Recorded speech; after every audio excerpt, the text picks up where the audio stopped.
Inilah Radio Talk bersama Satgas Penanganan COVID-19.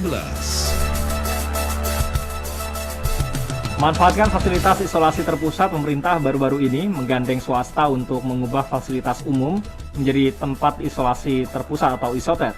Alih fungsi fasilitas umum menjadi isoter tersebut untuk mengantisipasi tidak tertanganinya pasien COVID-19 di daerah luar Jawa Bali yang mengalami lonjakan COVID-19.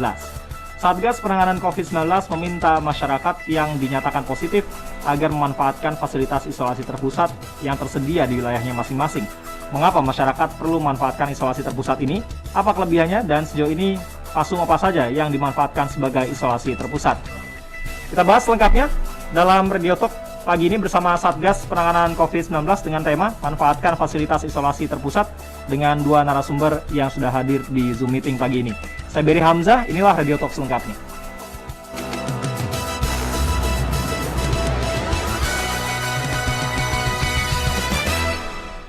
Pagi ini kami akan hadirkan dua narasumber. Yang pertama adalah Brigjen TNI Purnawirawan Dr. Alexander K. Ginting, SPPK FCCP. Beliau adalah Ketua Bidang Penanganan Kesehatan Satgas Penanganan COVID-19.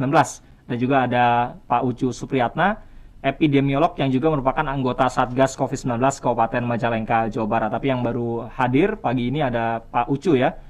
Dr. Ginting belum hadir di Zoom meeting. Nanti kita akan tunggu. Halo, selamat pagi Pak Ucu. Apa kabar Pak? Selamat pagi. Assalamualaikum warahmatullahi wabarakatuh. Baik, alhamdulillah. Waalaikumsalam warahmatullahi wabarakatuh. Kita akan membahas tentang fasilitas isolasi terpusat. Kalau di daerah Majalengka, kondisi COVID-nya saat ini bagaimana Pak? Karena di wilayah Jawa Barat sepertinya sudah mulai mengalami perbaikan cukup jauh ya, dibandingkan dengan periode-periode sebelumnya ya. Apakah itu artinya lokasi isolasi terpusat ini juga jadi kosong sekarang ini? Alhamdulillah di Kabupaten Majalengka ya sama dengan daerah lain, kasusnya menurun cukup signifikan ya, spektakuler mungkin. Hampir 60% menurun. Jadi tapi bukan berarti tempat isolasi terpusat itu tidak disiapkan. Jadi tempat isolasi terpusat tetap disediakan dan memang mudah-mudahan masyarakat itu bisa mau ya diisolasi secara terpusat. Jadi tidak melaksanakan isolasi mandiri. Karena dari awal memang saya melihat isolasi mandiri itu sebuah kekeliruan ya. Kekeliruan artinya bisa jadi faktor risiko di situ, ada risiko penularan di antara anggota keluarga. Jadi kalau di isolasi terpusat, mudah-mudahan penyebaran di antara anggota keluarga ini bisa dicegah. Tapi apa yang keliru memangnya Pak ketika masyarakat melakukan isolasi mandiri dan sekarang ini nampaknya pemerintah lebih mengedepankan untuk isolasi terpusat ini Pak Ucu? Ya, yang pertama kalau isolasi itu definisinya kan sebetulnya memisahkan yang sakit dengan yang sehat. Ya. Dan kalau di undang-undang tentang kekarantinaan kesehatan didefinisikan itu harus dilakukan di tempat pelayanan kesehatan. Jadi tidak sekedar mengisolasi atau mengurung ya, istilahnya mengurung, tapi harus ada tata laksana perawatan di situ, perawatan dan pengobatan gitu.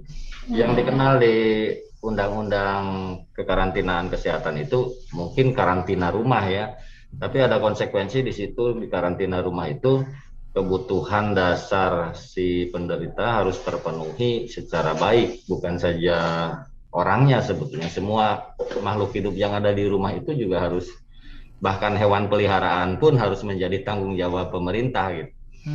Dan ya, disebut keliru itu karena memang sebetulnya di landasan aturannya tidak ada di undang-undang itu. Isolasi mandiri ya? Ya, isolasi mandiri. Jadi bahasanya adalah isolasi, tindakan isolasi. Dan ya, memang itu berarti kalau isolasi mandiri yang kemarin ini dilakukan dalam kondisi gawat ya, ketika misalkan fasilitas kesehatan atau isolasi terpusat itu memang sudah penuh semuanya ya, karena kan Juni Juli kita tahu lah seperti apa kasusnya Pak Ucu.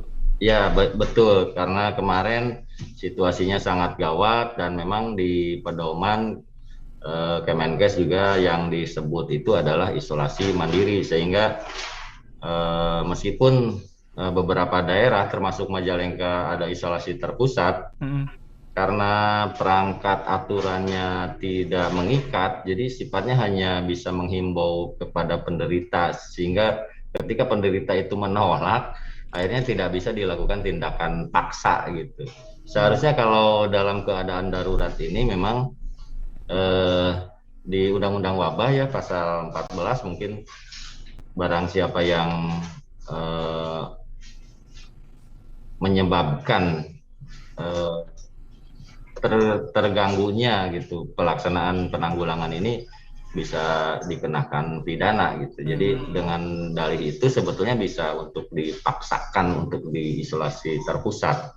Tapi karena di pedomannya dinyatakan isolasi mandiri dan memang situasinya darurat, tenaga kesehatan juga overload ya.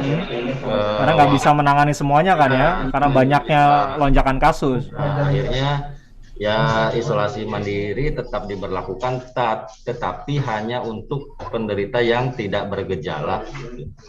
Ya, ketika bergejala, ya mau tidak mau itu harus melakukan kontak dengan tenaga kesehatan dan syukur-syukur bisa mau untuk ditempatkan di isolasi terpusat atau bahkan mungkin dirawat di fasilitas kesehatan, rumah sakit dan sebagainya.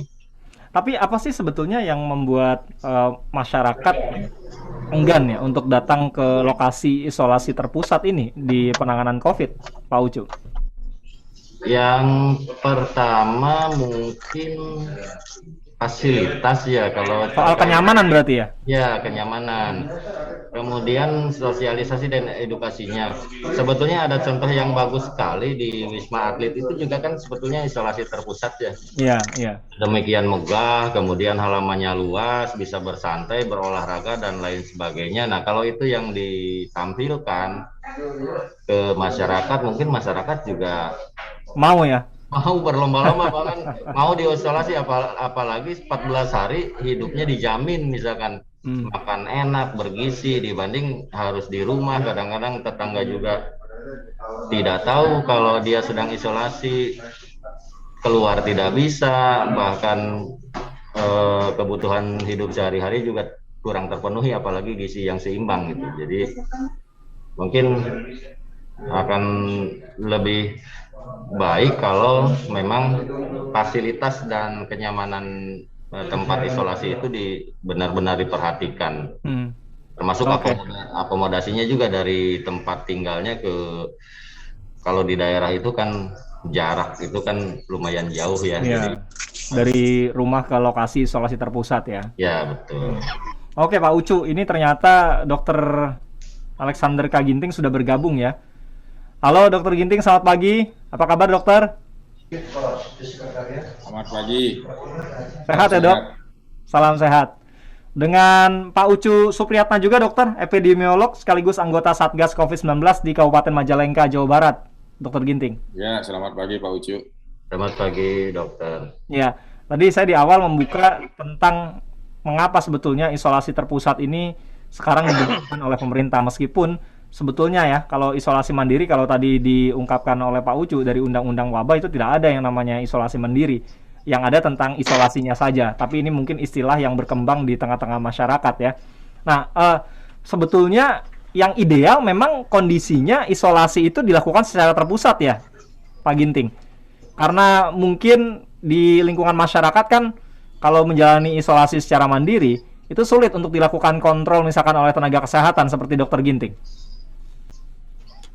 Ya, jadi masalah pandemi ini kan mulai dari terjadinya kejadian luar biasa di Wuhan. Dan kemudian masyarakat Indonesia yang di Wuhan dievakuasi ke Indonesia, kalau kita masih ingat. Ya. Dan kemudian kita belum siap menerima baik di Jawa maupun di Sumatera mereka yang pulang dari Tiongkok. Apa yang kita perbuat waktu itu adalah menempatkan mereka di Kepulauan Natuna, kalau masih ingat nih, di Februari Maret 2020. Itu sebenarnya salah satu tindakan isolasi kita yang pertama sekali sebagai respons terhadap adanya COVID-19. Di mana di Natuna mereka diinapkan di hanggar, kemudian dilakukan pengamatan, kemudian pemisahan mana yang bergejala, mana yang tidak bergejala, yang sakit tentu dirawat, dan kemudian sambil diamati mereka apakah kontak eratnya akan berubah menjadi sakit. Itu terjadi di Natuna. Nah, kemudian kita juga punya pengalaman 28 Februari 2020. Ya. Manakala awak kapal pesiar World Dream, kalau masih ingat itu, 188 ada WNI di dalamnya. Kenapa ini menjadi masalah? Karena penumpangnya World Dream banyak yang positif kena COVID. Dengan demikian berarti ABK-nya sudah kontak erat. Dan sementara mereka dipulangkan. Dan kemudian mereka ditempatkan di Pulau Sebaru yang milik Arta Geraha Peduli itu. Dan ini juga pengalaman kita di sana, tanggal 28 Februari 2020 itu. Dan kemudian juga berikutnya ada lagi ABK kapal Diamond Princess. Ini juga penumpangnya beberapa positif, bahkan sampai dirawat di Hong Kong dan di Jepang, masalah. Tapi di dalam ada 68 warga negara Indonesia. Dipulangkan lagi ke Indonesia, kita juga belum siap untuk tempat isolasi.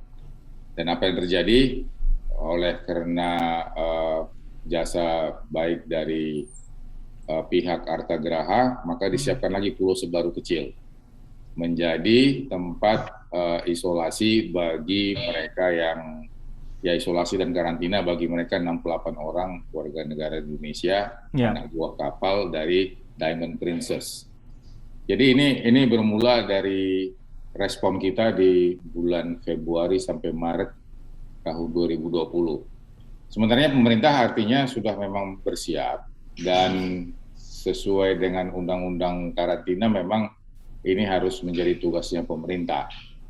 Tapi pada saat itu kita semua masih tanda tanya mengenai virus baru, infeksi baru yang ada di Wuhan dan kemudian dengan serta-merta masuk ke Indonesia. Tapi sebenarnya dalam pengamatan dilakukan isolasi itu tidak banyak mereka yang jatuh sakit, tapi ada yang positif, tapi tidak banyak yang bergejala. Dan kemudian setelah 2 minggu kemudian mereka dikembalikan ke masyarakatnya masing-masing. Tapi apa yang terjadi memang bulan 4, bulan 5, bulan 6, lalu lintas turis, lalu lintas bisnis itu banyak keluar masuk ke Indonesia. Disitulah mulai terjadi transmisi. Transmisi baik itu perorangan dan awalnya adalah imported cases dan kemudian dia menjadi transmisi komunitas dan kemudian akhirnya masuk menjadi di klaster keluarga dan kemudian kita masuk ke dalam lonjakan-lonjakannya. Dan beberapa kali ada lonjakan kasus memang terjadi kenaikan bor di rumah sakit dan kemudian kasus aktif naik, positivity rate naik, sehingga akhirnya klinisi membagi penyakit-penyakit ini. Artinya tidak semua yang PCR positif harus dirawat di rumah sakit, karena akan menambah beban. Dan tidak semua yang ringan juga harus mesti dirawat. Dan inilah mulai muncul bagaimana menyiapkan satu tempat isolasi ataupun tempat karantina sesuai dengan hasil pemeriksaan apakah di sektor hulu maupun di sektor hilir. Jadi memang sebagai konsekuensi pelacakan kontak, memang 3T itu kan dilakukan pelacakan, tracing, kemudian dilakukan testing, tentu ada treatment. Jadi treatment itu tentu bagi mereka yang sudah bergejala, bagi mereka yang positif itu harus diisolasi. Yang kontak erat tentu harus dilakukan karantina. Dan ini memang saat itu kita belum dalam konteks PPKM, tapi masih PSBB. Sehingga yang dipikirkan hari itu masih respon di rumah sakit dan kemudian belum banyak memikirkan tentang T yang ketiga. Jadi pelacakan kontak juga belum banyak dilaksanakan. Hanya bagi yang bergejala, bagi mereka yang kontak erat dilakukan pemeriksaan. Jadi kebelakangan baru kita banyak berpikir mengenai 3T dalam arti T yang ketiga. Tracing-nya kita lakukan dan kemudian testing-nya baru treatment-nya. Sebenarnya pelacakan kontak ini baru dimulai setelah Satgas COVID-19 Nasional di sekitar bulan Oktober-November mengirim timnya melakukan pelatihan. Jadi yang namanya Satgas Tracing yang berbasiskan aplikasi itu sebenarnya diawali oleh kegiatannya Satgas COVID-19 Nasional. Saat itu belum banyak yang berpikir mengenai kontak tracing tersebut, walaupun memang di Dinas Kesehatan dan Kementerian Kesehatan sudah mempunyai tim surveillance. Dan tim-tim yang disiapkan oleh Satgas ini kemudian bergabung dengan Dinkes di kabupaten kota dan kemudian bersama Puskesmas inilah yang melaksanakan pelacakan kontak. Hasil pelacakan kontak ini seharusnya memang tidak diisolasi mandiri, sebagaimana dikatakan Pak Ucu, memang harus disiapkan tempat yang tersendiri. Dan belakangan ini setelah kita masuk di lonjakan di tahun 2021, maka ini sudah disiapkan berbagai isolasi terpusat. Dan kemudian ada juga awalnya memang rumah sakit atlet itu adalah tempat isolasi yang terpusat. Di samping dia juga menjadi semacam rumah sakit untuk darurat. Dan kemudian ini dilakukan dan dikembangkan terus ke provinsi dan kabupaten kota. Nah, yang persoalan sekarang adalah memang stigmatisasi di masyarakat yang membuat orang enggan pergi ke isolasi terpusat. Sehingga isolasi mandiri waktu itu jadi pilihan ya? Ditempuh oleh mereka-mereka yang enggan masuk ke isoter. Tapi sebenarnya memang ada kurang ketegasan kita, yaitu bahwa seharusnya kalau dia isolasi mandiri memang tempatnya harus layak dan kemudian dia tidak menimbulkan untuk terjadinya klaster keluarga dan pendampingan dan pemantauan harusnya lebih ketat.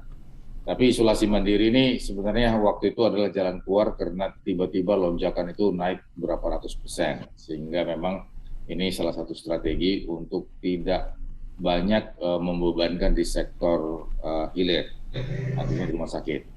Tapi karena kasus terus bertambah dan klaster keluarga terus bertambah, akhirnya pemerintah menyiapkan isolasi terpusat. Dan sekarang ini isolasi terpusat itu ada di Wisma Haji, ada di balai-balai diklat, dan kemudian juga bahkan isoter itu sudah disiapkan dari berbagai provinsi, mulai dari Aceh sampai ke Papua dengan kapasitas yang berbeda-beda. Dan tentu kita harapkan semua mereka yang positif, reaktif, dan kemudian bergejala atau tidak bergejala, sebaiknya mereka harus memang ditarik ke isoter. Kita setuju, karena di isoter itu kita sudah siapkan tim medik, kemudian makan minumnya sudah ada, dan kemudian tempat tidurnya layak, dan tempat untuk mandi, cuci, dan sebagainya sudah disiapkan.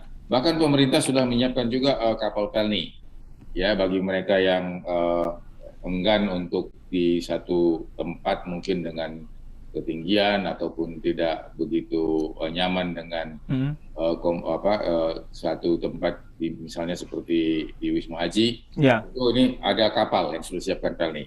Sebelumnya kan juga ditambah dengan menyiapkan beberapa hotel ya. Kalau di Jakarta ada beberapa hotel juga yang disiapkan, Pak ya. Ya, termasuk Jakarta, untuk mereka yang datang dari luar negeri gitu ya. Termasuk untuk nakes. Ya. Jadi nakes itu kan semua kontak erat semua itu. Jadi jangan dia pulang ke rumah, nanti dia menularkan kepada anak istrinya atau suaminya. Jadi hotel-hotel untuk nakes ini memang sudah disiapkan dari sejak awal. Supaya dia jangan sebut penularan. Dan sekarang ini pelni. Di Medan itu ada kapal Bukit Raya Jaya, di Bitung kapal Tata Mailau, Sorong kapal Sri Rimau, Jayapura kapal Tidar, kalau kita masih ingat dulu. Makassar itu kapal Umsini, dan Lampung itu Lawit. Jadi rata-rata ini ada bisa kapasitas sampai 500 bed, dan kemudian ini yang paling besar tentunya Tidar, di mana ini sampai 900-an bed. Dan mereka disiapkan makan, ada air condition, ada tempat olahraga di dek kapal. Tapi ini memang khusus bagi yang ringan dan kalaupun ada gejala-gejala ringan dan didampingi tim medik dan mereka tidak jauh di tengah laut, mereka bersandar. Dan fasilitas ini lebih memang untuk mengurung mereka supaya tidak berkeliaran dan kemudian mereka juga punya kebebasan di dalam, sehingga tidak akan terjadi proses penularan masyarakat. Ini salah satu upaya pemerintah untuk mengajak mereka yang positif masuk ke isoter. Dan ini harus terus kita kampanyekan karena begini, karena kasus ini masih terus meningkat. Jadi walaupun memang turun dibandingkan bulan Juli, tapi kalau kita lihat kasus baru kemarin laporan 7 September itu ada 7.200 itu kasus baru. Ya. Dan memang pasien yang meninggal itu ada lebih kurang masih 683 kasus dalam laporan Corona 7 September. Artinya penularan ini masih terus berjalan. Jadi pelandaian-pelandaian yang kita nikmatin pada hari ini memang memberikan relaksasi, tetapi kita tetap waspada. Kenapa? Karena kasus di Inggris, kasus di Amerika, bahkan di Malaysia itu menaik. Dan kemudian varian baru yang sudah ada di Indonesia ini juga walaupun dia sudah terkontrol, tapi masih rentan untuk terjadinya letupan-letupan. Sehingga oleh karena itu isoter yang sudah disiapkan ini, kalaupun dia kasusnya menurun, hendaknya jangan ditutup. Karena ini menjadi preparedness kita, readiness kita dalam menghadapi kasus kalau terjadi pelonjakan. Oke. Kita lihat pengalaman India. India sempat santai, relaks, ternyata akhirnya meletup ya, terjadi ledakan. Baik. Luar biasa. Ya, Pak Ginting dan juga Pak Ucu, kita jeda dulu. Nanti kita akan lanjutkan lagi. Kami juga ingin membahas karena ada beberapa pertanyaan dari masyarakat. Syarat untuk isoter itu apa sih sebetulnya, dan apakah kapasitas isoter yang sudah disiapkan oleh pemerintah pusat dan juga daerah ini sudah memadai? Artinya jika terjadi lonjakan kasus lagi, kita sudah siap sehingga mereka masyarakat tidak perlu melaksanakan isolasi mandiri. Karena sempat terjadi kasus di mana pada bulan Juli ada masyarakat yang menjalani isolasi mandiri, justru terjadi perburukan dan pada akhirnya meninggal dunia di rumahnya dan menyumbang juga terhadap lonjakan kasus kematian ketika itu. Nanti kita bahas mengenai hal itu setelah yang berikut ini. Radio Talk bersama Satgas Penanganan COVID-19. Hai, aku Feni. Sekarang banyak WFH, jadi punya banyak waktu ngedekor ulang barang-barang vintage yang memang kesukaan aku dan suami. Sejak lama kami berburu barang-barang vintage supaya pas nempatin salah satu unit di Caribbean Sumarekon Serpong sudah ready. Kami langsung pilih unit yang luasnya 8x16 meter persegi. Ada juga yang 7x16. Harganya oke kok, mulai 2,3 miliar. Apalagi lokasinya dekat tol BSD dan Ruko Goldfinch yang memang sudah ramai. Tipe Caribbean ini desainnya modern dan natural, tapi klasik plus homey banget. Suasana klasik ini bikin aku betah kerja dari rumah. Aku bisa lebih tenang berpikir dan matang dalam memutuskan. Kalau sahabat belinya sampai September, bisa dapat Samsung G Flip dan promo menarik lainnya. Bunga KPR-nya 3,99 fix 2 tahun. Tunggu apa lagi? Hubungi 021 5421 0008 atau www.sumarekonserpong.co. Sumarekon Serpong. Untuk pertama kalinya dalam sejarah, Provinsi Papua menjadi tuan rumah Pekan Olahraga Nasional ke-20. Seperti apa persiapan dan kesiapan yang telah dan sedang dilakukan? Nantikan berita dan informasinya dalam program Jelang Pekan Olahraga Nasional ke-20 Papua. Tidak hanya liputan dari reporter El Sinta yang berada di Papua, kami juga akan menghadirkan wawancara dengan pihak panitia, pemerintah, atlet, dan official PON Papua, live dan interaktif.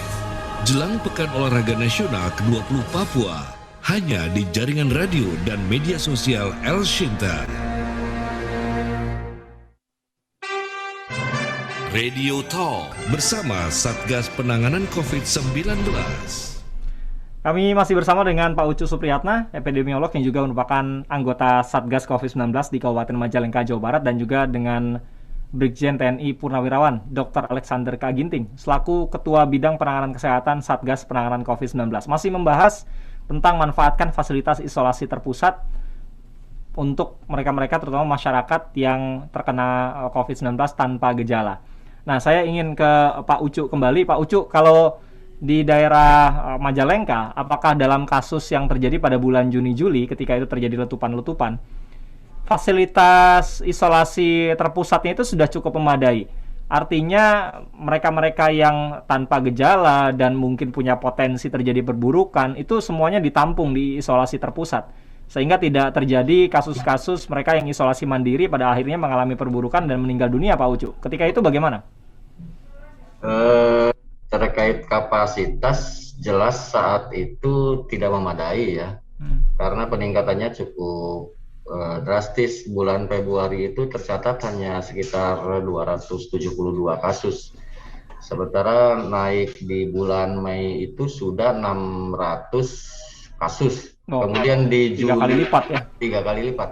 Di bulan Juli ribuan kasus, sampai sekarang total itu sudah 11.000 lebih ya. Jadi memang kapasitas fasilitas kesehatan, kemudian tempat isolasi juga sudah tidak mungkin untuk. Kalau di Majalengka isolasi terpusatnya lokasinya di mana dan berapa daya tampungnya? Ada kita ada sanggar kegiatan belajar di kota ya, kota Majalengkanya, dan daya tampungnya mungkin kurang dari 100 gitu. Jadi memang sangat minimal sekali, dan ini memang yang tadi yang menjadi hambatan adalah karena masalah penganggaran. Kita kan di pedoman tidak ada ya di awal itu, baru-baru ini Ya, seperti yang tadi diceritakan oleh Dokter Ginting ya. baru-baru ini isolasi terpusat ini jadi suatu keharusan ya. Sementara kita penganggaran itu kan harus selalu berdasarkan pedoman. Nah, di pedoman itu cukup jelas tersurat di situ, yang tertulis adalah isolasi mandiri. Jadi kebanyakan memang akhirnya dalam situasi yang demikian darurat juga akhirnya memang sebagian besar diantaranya dilaksanakan isolasi mandiri dengan risiko tadi seperti yang sudah disebutkan, penularan di antara anggota keluarga juga tinggi, dan ini menambah jumlah kasus. Kemudian mereka juga sebagian tidak terpantau, akhirnya tingkat kematiannya juga tinggi. Di Majalengka ini kalau sampai hari ini sekitar 819 orang dari 11.000 kasus. Jadi agak tinggi persentase kematiannya. Case fatality rate-nya itu hampir 7,sekian% gitu, lebih tinggi dibanding dengan daerah lain. Mungkin karena tadi faktor risiko yang harus segera diputus itu adalah tadi isolasi mandiri ini sebisa mungkin dikurangi dan dialihkan ke isolasi terpusat. Ya, apalagi mereka ketika menjalani isolasi mandiri tadi ya, dengan kondisi-kondisi yang tidak ideal, rumahnya mungkin berapa meter, kemudian orang yang menetap yang tinggal di sana ada 5 orang, sementara kamarnya hanya ada 3 atau hanya ada 2 misalkan. Mau tidak mau harus sharing dengan mereka-mereka yang masih sehat, dan ini potensinya berbahaya menularkan lagi begitu ya. Dan ini juga yang sangat, jadi di saat mereka harus memenuhi gizi yang cukup, yang baik gitu, yang optimal gitu, tapi kondisi perekonomian kalau di daerah itu kan relatif tidak terlalu memperhatikan masalah lagi, asal kenyang mereka sudah. Nah, ini yang sulit yang ya. Padahal untuk penyembuhan gizi itu penting ya. Iya, sangat penting, dan itu imun yang harus ditingkatkan dari gizi, asupan gizi yang masuk. Nah, Dokter Ginting, ini kan kondisinya tidak ideal. Ketika daya tampung di sebuah lokasi isolasi terpusat yang disiapkan oleh Pemda misalkan, itu tidak sebanding dengan jumlah kasus, terutama bagi mereka-mereka yang tanpa gejala.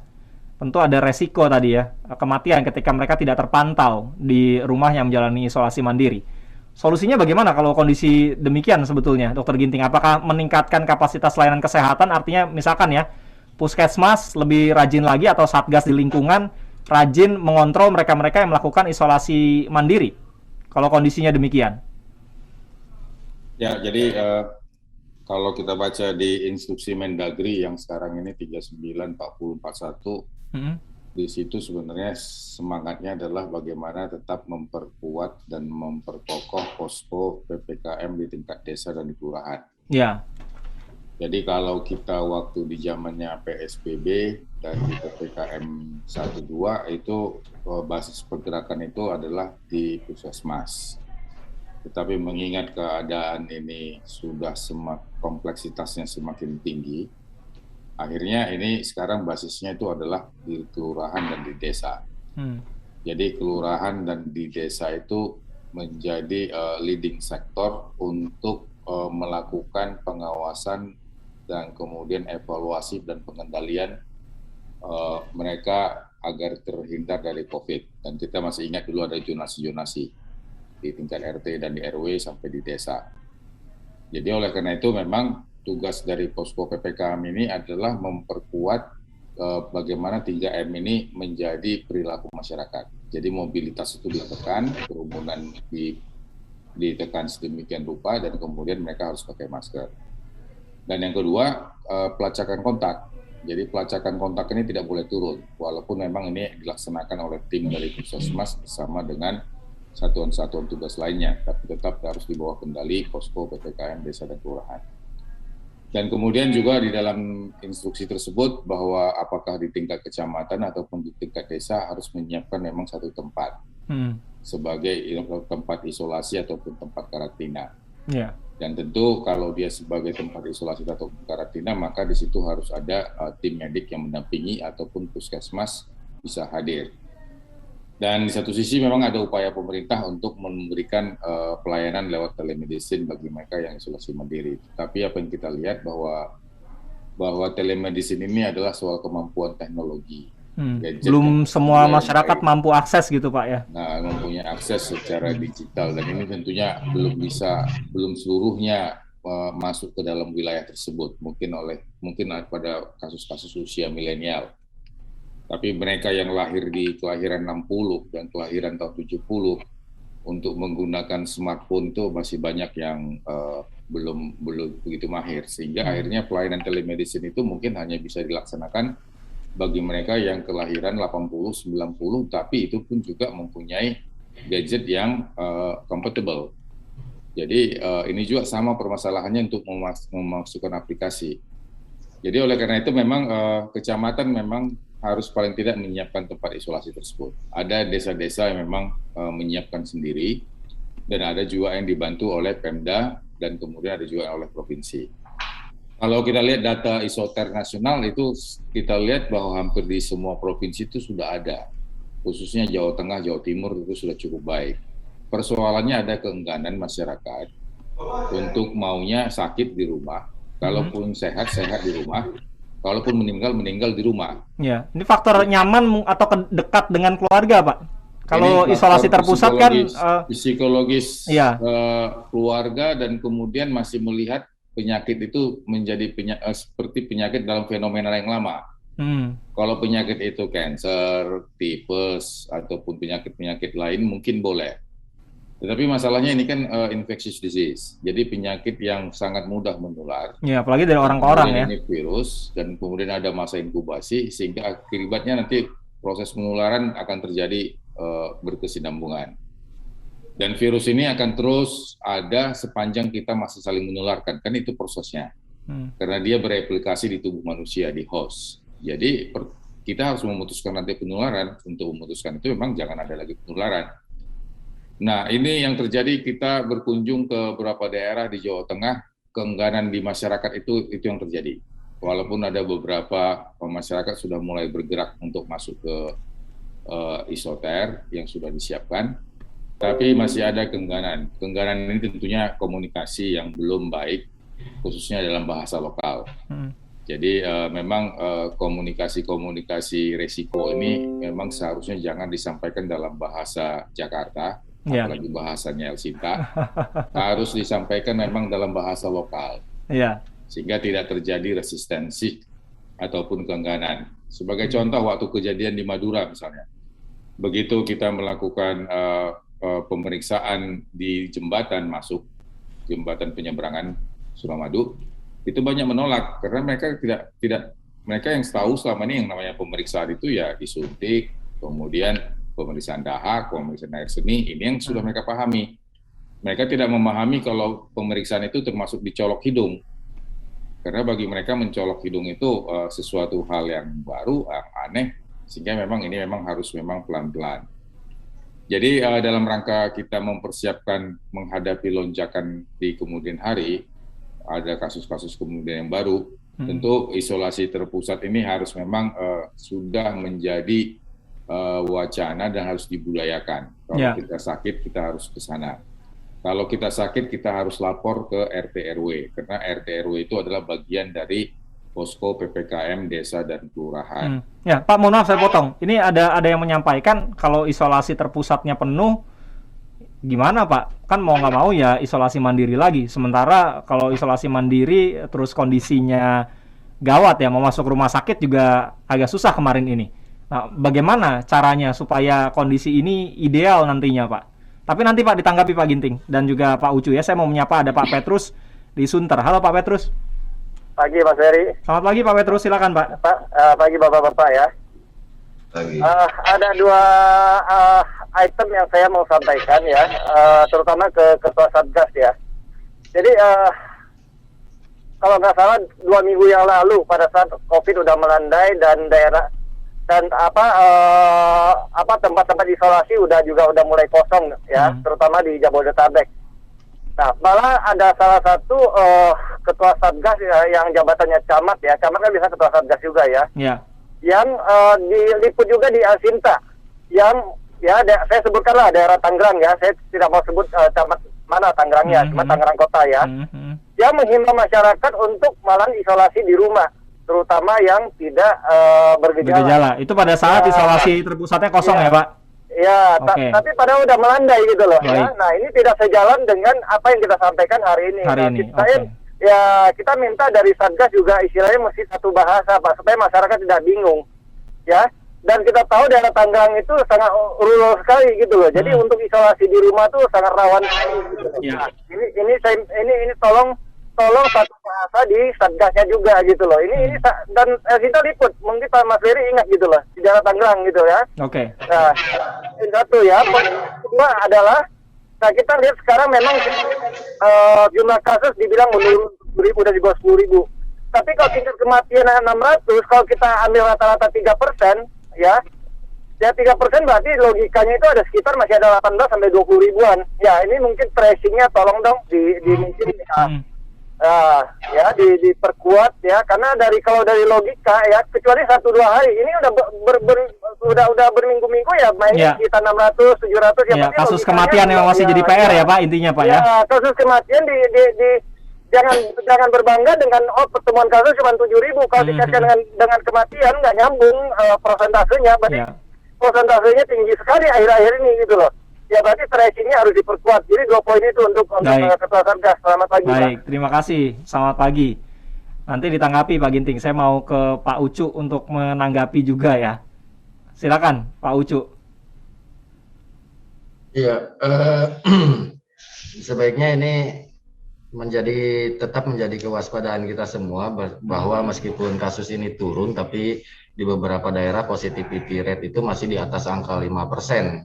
Artinya kalau standar WHO masih di atas standar WHO ya. Ya, artinya penularan itu masih terjadi gitu. Dan mungkin itu satu. Yang kedua, berarti tracingnya itu tidak maksimal gitu. Artinya tracing tidak maksimal kan, persen itu diambil dari kasus yang positif dibagi dengan jumlah yang diperiksa gitu. Mungkin tracingnya kurang sehingga pembaginya itu sedikit gitu. Kalau ada satu kasus hanya keluarganya saja di tracing dan diperiksa. Ya, tapi nggak tahunya dia udah pergi kemana-mana tapi nggak dites gitu ya. Artinya ada yang lain yang tidak terperiksa kemudian ternyata positif. Jadi penurunan kasus ini memang harus dikonfirmasi dengan jumlah peningkatan, kalau bisa tetap ada peningkatan jumlah tracing dan testing gitu.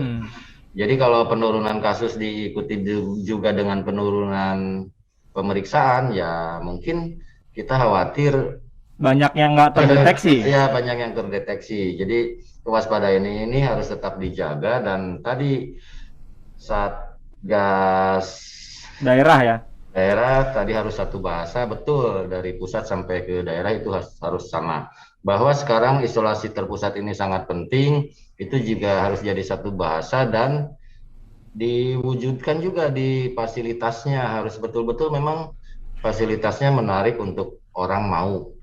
Kemudian yang terpenting tadi seperti yang disampaikan oleh Dr. Ginting, bahwa sosialisasi seringkali kita kedodoran gitu.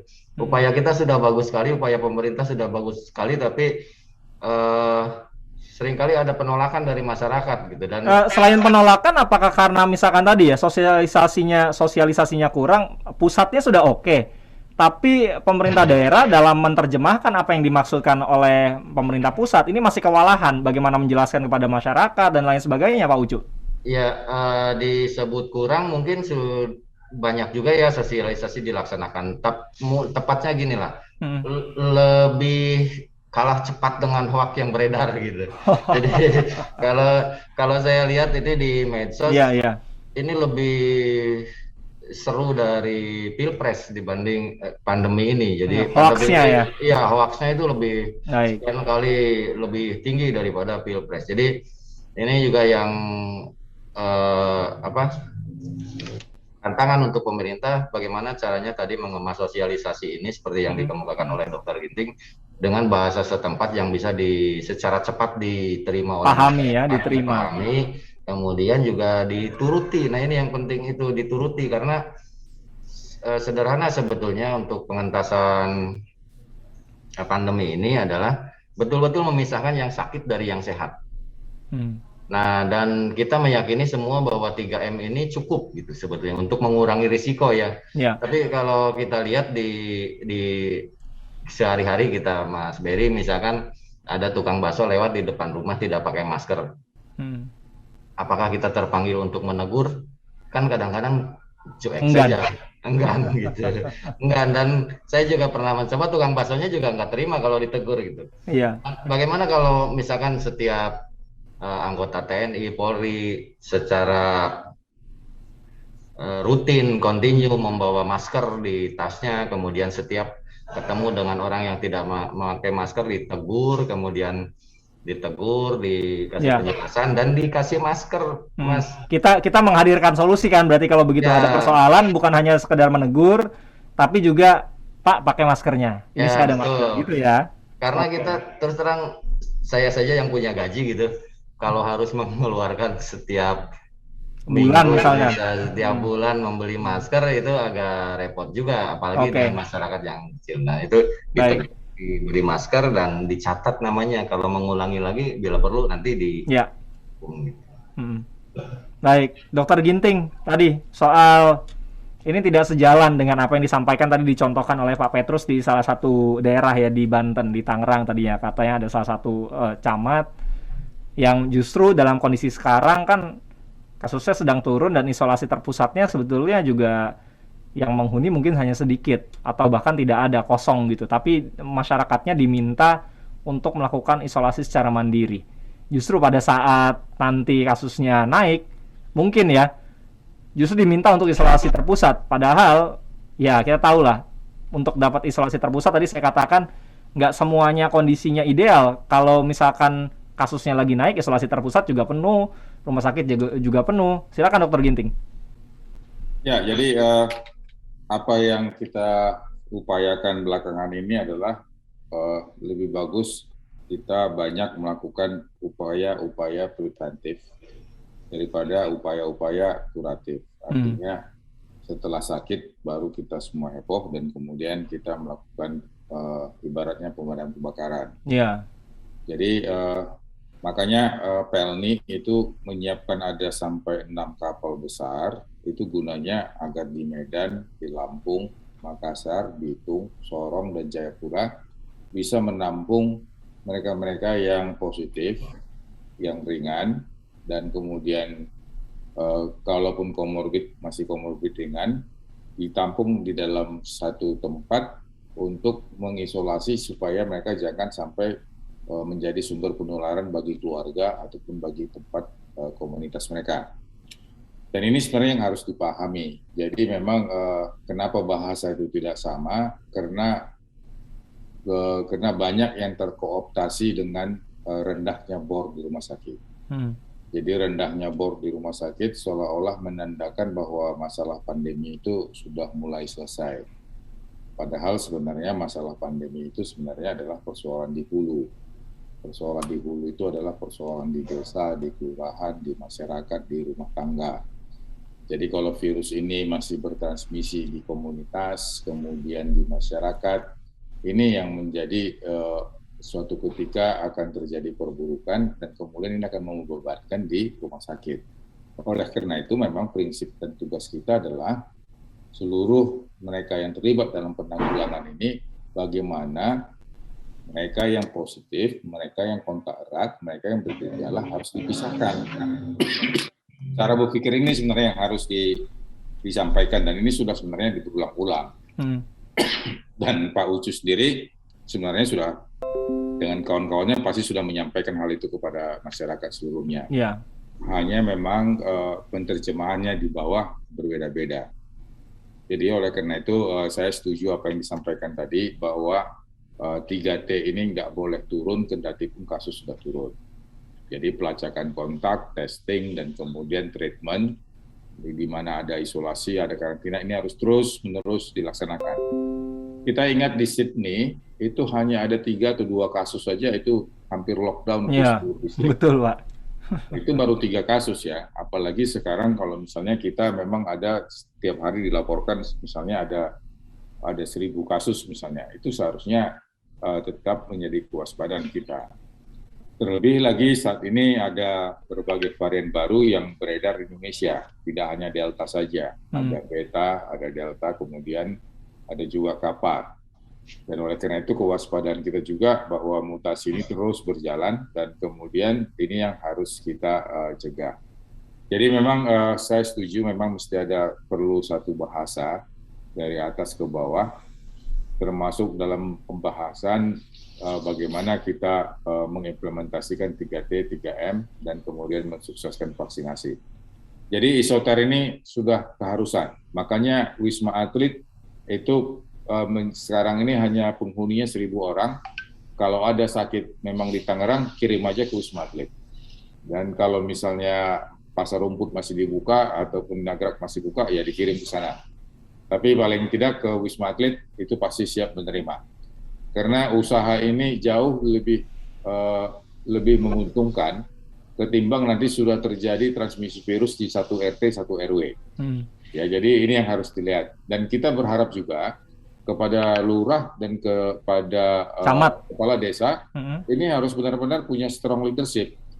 Dan ini sudah diatur di instruksi Mendagri tentang PPKM.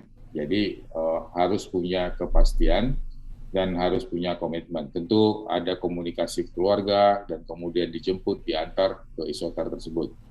Dan keuntungan isoter tersebut adalah kita bisa memantau perburukan. Yang kedua, kita bisa melakukan tata kelola komorbidnya. Misalnya dia diabetes. Ya. Kemudian bisa diatur makanannya dan kemudian bisa diatur obat-obatannya. Nah, kemudian di isoter, kalau misalnya saturasinya turun, tentu ini akan segera ke rumah sakit. Nah, kalau dia di isoman, saturasi turun, dia nggak tahu itu saturasi turun. Karena masih bisa... Harus ngapain gitu, Pak, ya? Masih bisa main WhatsApp. Tapi begitu nanti dia sudah sesak hebat, meninggal dunia. Baru-baru ini kita dengar ada seorang artis atau orang selebritis yang meninggal di rumah. Dan kemudian istrinya juga baru meninggal beberapa bulan yang lalu. Dan ini memang khusus untuk lansia-lansia. Kalau memang dia sudah sakitnya ringan dan komorbidnya banyak, ya kita harap ke rumah sakit. Tapi kalau misalnya masih bisa ditanggulangi, tentu dia bisa diisoter. Jadi juga kepada anak-anak muda, kalau dia bergejala kontak erat, harap ikut di dalam pelacakan kontak, dan kemudian kalau memang positif segera ke isoter. Jangan gara-gara kita di rumah, kasihan untuk lansia, ibu hamil dan sebagainya, jangan sampai sakit. Dan ini kita harapkan isoter ini salah satu mekanisme untuk bisa memperkecil dan menurunkan kasus aktif, dan kemudian juga dengan demikian nanti positivity rate di dalam kita melakukan pelacakan kontak juga akan bisa turun. Baik. Ya, saya ingin kembali ke Pak Ucu. Ini mungkin sebagai penutup ya dari Pak Ucu. Hal-hal apa sih Pak yang perlu diperhatikan oleh masyarakat saat ini? Kita tahu kasusnya sedang turun, harapannya testingnya juga tetap bagus ya, dan artinya datanya real begitu. Tidak testingnya turun, tapi ya kasusnya turun karena testingnya turun begitu ya. Karena kan sekarang sudah mulai nih terjadi penyesuaian di mana aktivitas masyarakat juga sudah mulai tinggi, dan tentu sekarang fasilitas isolasi terpusat itu sudah mulai kosong, sepi ya. Tidak seperti sebelumnya di Juni-Juli, puncaknya ketika itu di gelombang kedua. Apa yang perlu diwastikan oleh masyarakat saat ini? Sehingga jangan sampai nanti ketika euforia ini muncul, masyarakat baru sadar, wah saya harus ke isolasi terpusat, tapi ternyata isolasi terpusatnya sudah penuh duluan gitu Pak. Nah untuk antisipasi jangan sampai kejadian seperti itu, apa yang perlu dilakukan dan kewaspadaan semacam apa yang harus diterapkan saat ini Pak Ucu? Ya, mau tidak mau pandemi ini jadi upaya pembelajaran kita semua ya di kemudian hari. Kan bukan tidak mungkin nanti ada lagi penyakit yang bahkan mungkin lebih dahsyat dari ini. Tapi apapun agen penyakitnya, sebetulnya kita bisa katakan kelompokkan bahwa ini penyakit menular, dan penyakit menular itu sederhana sebetulnya. Tadi kita berulang-ulang menyebutnya memisahkan yang sakit dengan yang sehat, dan paradigma sehat itu lebih bagus ketimbang paradigma sakit. Artinya jangan menunggu orang sakit. Sebenarnya pemerintah sekarang sudah demikian bagus sekali ya mengemas program-programnya, sehingga pandemi ini bisa sedikit terkendali gitu. Meskipun sangat berat sebetulnya, beratnya dari sekian ratus juta penduduk Indonesia, sebenarnya tanggung jawab pemerintah itu bagaimana menyehatkan orang sehat ini supaya terhindar dari sakit gitu. Iya. Bukan hanya mengobati. Bukan hanya mengobati yang sakit, betul. Ya, betul. Jadi tadi sudah banyak disinggung bahwa memang pesan-pesan yang sekarang ada itu sudah demikian baik, tinggal bagaimana caranya sampai kepada masyarakat. Jadi 3M, 3T itu sebenarnya strategi yang paling efektif, sebenarnya kita yakini efektif untuk mencegah penularan COVID ini. Jadi dengan itu saja sebenarnya dengan secara sederhana kita intensifkan 3M dan 3T itu sebetulnya faktor risiko yang lain itu akan otomatis terkurangi. Karena kan pandemi ini terjadi karena 3 hal, ada agen penyakitnya, ada manusia sebagai hostnya, dan lingkungan. Nah ini kalau 3M dan 3T ini betul-betul diterapkan, jadi interaksi antara ketiganya itu hasilnya akan positif, jadi tidak akan terjadi penularan yang semasif kemarin. Kemudian kemarin memang kita panik ya karena sangat mendadak, semua negara juga tidak punya pola untuk menangani pandemi ini, jadi lupa akan teori dasarnya sebetulnya. Sehingga yang muncul di situ booming sekali ya, bukan hanya COVID-nya, banyak komentar juga, banyak spekulan juga, ada spekulan gas, ada spekulan obat dan lain sebagainya. Ngebantu menyelesaikan tidak, tapi malah memperkeruh gitu ya. Memperkeruh, kemudian harga-harga juga jadi tidak karuan. Sebenarnya kalau masker disiapkan secara memadai, kemudian alat cuci tangan disiapkan secara memadai. Karena kalau kita lihat di mal-mal juga kadang alat cuci tangannya ada tapi kosong, kering dan lain sebagainya. Di pasar juga dan lain-lain. Konsisten saja ke situ, yang sederhana, yang bisa dipahami masyarakat. Dan tadi bagus sekali kalau program-program isolasi itu dikemas sedemikian rupa sehingga kalau bisa juga diganti, bukan isolasi ya untuk penderita itu, tapi ada rumah pemulihan atau sebagainya. Jadi program yang kapal tadi mungkin bagus juga untuk dikembangkan di tempat lain, tapi bukan di kapal, di tempat wisata atau diwisatakan lah orang-orang, pokoknya terpisah dari orang sehat, tapi mereka juga dibahagiakan, dinyamankan. Baik. 14 hari ini bisa terlewati dengan tidak menakutkan. Yang sekarang itu kan orang tidak mau diisolasi. Terpusat karena tadi ya stigmanya tidak mau nyaman karena ya tidak mau di swab, takut positif, takut diisolasi ya, sekarang yang stigma yang berlaku di masyarakat itu seperti itu. Tapi kalau mereka kemudian tahu kalau positif nanti akan disenangkan, dijamin hidupnya 14 hari, gizinya dipenuhi dengan baik, kemudian ditempatkan di tempat yang nyaman, ya mungkin bahkan berlomba-lomba nanti untuk dites swab gitu. Seperti sekarang vaksin kan awal-awal kan tidak diminati, bahkan hoaknya kan minta ampun untuk vaksinasi ini. Tapi sekarang alhamdulillah di setiap daerah, setiap ada kesempatan vaksinasi, masyarakat selalu berbondong-bondong untuk hadir. Nah, mungkin nanti juga kalau ada pengemasan yang baik untuk tes, mungkin nanti orang berbondong-bondong juga melaksanakan tes swab secara mandiri. Oke, baik. Pak Ucu dan juga Dr. Ginting, terima kasih untuk waktunya. Tadi juga Dr. Ginting menjelaskan detail sekali tentang mengapa kita perlu isolasi terpusat. Ini semua tentunya dilakukan untuk meminimalisir dampak dari negatif ya penularan COVID-19. Itu selain tadi sakit, ujungnya jangan sampai nanti kita mengalami kematian atau kehilangan anggota keluarga. Terima kasih Dr. Ginting dan juga Pak Ucu sudah bersama Elsinta pagi ini. Salam sehat semuanya. Salam. Demikian mendengar Radio Talk bersama Satgas Penanganan COVID-19 dengan dua narasumber, Dr. Alexander K. Ginting selaku Ketua Bidang Penanganan Kesehatan Satgas Penanganan COVID-19 dan Epidemiolog, sekaligus anggota Satgas COVID-19 Kabupaten Majalengka, Jawa Barat, Ucu Supriyatna. Manfaatkan fasilitas isolasi terpusat di mana Menteri Koordinator Bidang Kemaritiman dan Investasi Luhut Binsar Panjaitan meminta masyarakat yang terpapar COVID-19 untuk melakukan isolasi terpusat ketimbang isolasi mandiri. Hal ini untuk menekan tingkat kematian akibat COVID-19. Luhut ketika itu mengatakan selama penerapan masa PPKM, selama beberapa waktu yang lalu, terdapat sejumlah kabupaten kota yang kembali menjadi kategori level 4. Ini sempat diutarakan di awal Agustus yang lalu, dan kondisi ini bukan karena tingkat kasus harian yang melonjak tinggi, melainkan lebih kepada peningkatan kasus kematian. Menurutnya tingkat kasus kematian yang tinggi ini dikarenakan masih banyaknya masyarakat yang melakukan isolasi mandiri, sehingga telat dilakukan perawatan intensif di rumah sakit, yang akibatnya menyebabkan kematian karena saturasi oksigen mereka rata-rata di bawah 90. Karena itu penting jika kita terpapar COVID-19 atau anggota keluarga Anda, agar lebih terpantau lagi kondisi kesehatannya, manfaatkanlah layanan isolasi terpusat yang sudah disiapkan. Dan pendengar, demikianlah Radio Talk di pagi ini. Saya Beri Hamzah menutup jumpa kita. Selamat siang, sampai jumpa.